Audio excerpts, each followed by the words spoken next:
Hey guys, Pat Divilly here, back again with the Exam Elevation Programme, week 3 of the programme with the Elevate Foundation in County Clare. As we come closer toward the exams, this is a time when stress can start to build and we can start to experience a little bit of overwhelm. Hopefully you're not experiencing that, but at some point you will, I'm sure. We all do in life. And so I want to share some simple strategies today that I hope can help you deal with any stress or overwhelm.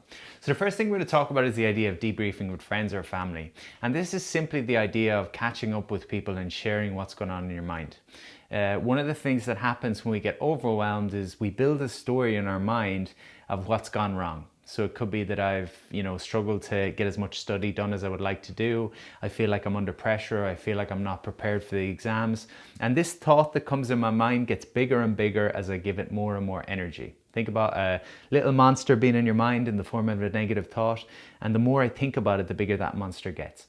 When I go and speak to someone, be it a friend, a family member, a teacher, and I express what I'm feeling, oftentimes even just sharing what I'm feeling can help me feel a little bit better. I can get great advice from other people.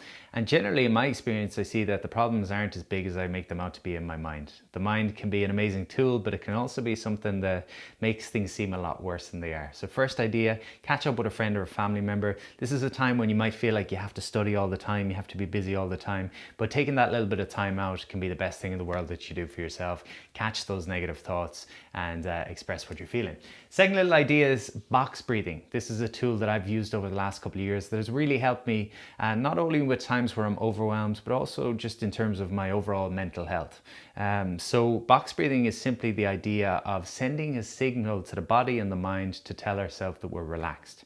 And it's a simple strategy, something that can be done at a time where you start to feel anxiety or stress or overwhelm, or just done as a way of resetting the body throughout the day. So you might do it as you go to bed at night to help yourself wind down. You might do it at a time when you want to relax before having to stand up and speak in front of the class, whatever it is.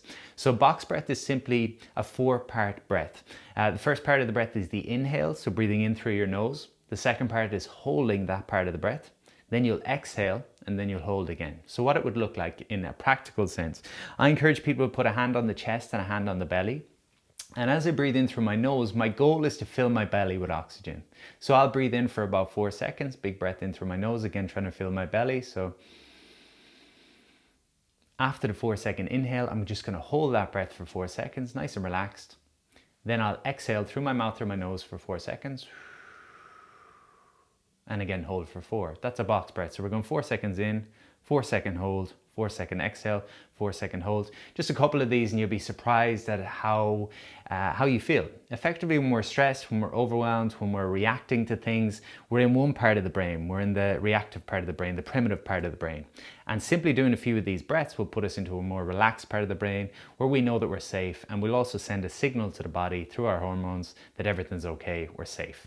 If you watch a baby breathing, they breathe in through their belly, they're nice and relaxed. You watch someone who's very stressed, they tend to breathe into their chest and be quite panicky. Again, we're just going to send a signal really quickly to our body through these breaths that everything's okay. So second idea, box breathing.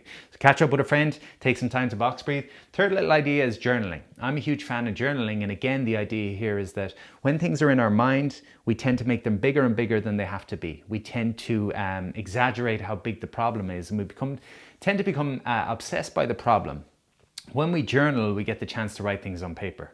About a week ago, I was feeling a little bit overwhelmed. I had a lot of work on. I had to catch up with some friends. I hadn't seen my family in a little bit. I hadn't been to the gym. I felt like I was trying to catch up and I was never going to be able to get everything done. And I spent the whole day feeling overwhelmed and telling myself in my head how overwhelmed I was. And I allowed hours to pass by without doing anything to help myself. I just let myself fall into a downward spiral. And this can oftentimes happen to us when things aren't going to plan. We make it a bigger deal than it is, and we just think about it, and we just think about the problem.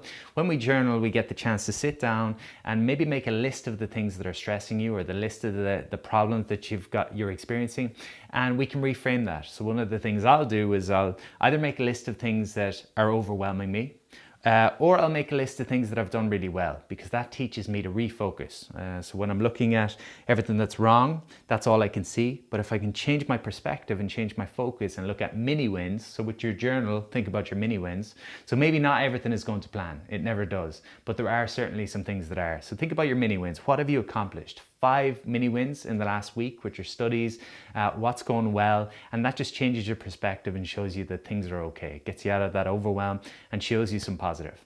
Tying into that, the last idea is to look for solutions rather than problems. Again, when we get overwhelmed, we become obsessed by the problem. We only look at what's not working and we make it a bigger and a bigger and a bigger deal. And we've all got something that's called a negative bias. And a negative bias means if 100 people in a room say something nice about you and one person says something negative, that's where our attention tends to focus. We've got this tendency as humans to always focus on the negative. And so we've got to train ourselves to look for the positive. So with this in mind, we oftentimes look at the problem. If I'm overwhelmed, I'm thinking about how much I've got to get done, how much I haven't achieved. I'm thinking about all these things that are wrong rather than looking for solutions. So again, last week I found myself panicking and thinking, I'm never going to be able to get everything done I need to get done. And I allowed a couple of hours to pass by where I didn't achieve everything because I was just caught up in this spiral rather than stopping and looking for a solution. Okay, I feel stressed, I feel overwhelmed, I feel like I've got too much to do. What can I do to make this better? Okay, I can talk to a friend, I can do a couple of box breaths, I can make a list of things that I can do to help myself, and I can start slowly working through that list, which is going to give me confidence and show me that I can move through it. So a couple of ideas there. Think about the box breath, think about catching up with people. This is a time where you're getting busier than you've ever been before maybe, but this is also a time where you need to prioritize meeting up with people, expressing how you're feeling, sharing your experiences, learning from one another, and just taking time for yourself to focus on solutions rather than problems. I hope this helps, and I'll speak to you soon.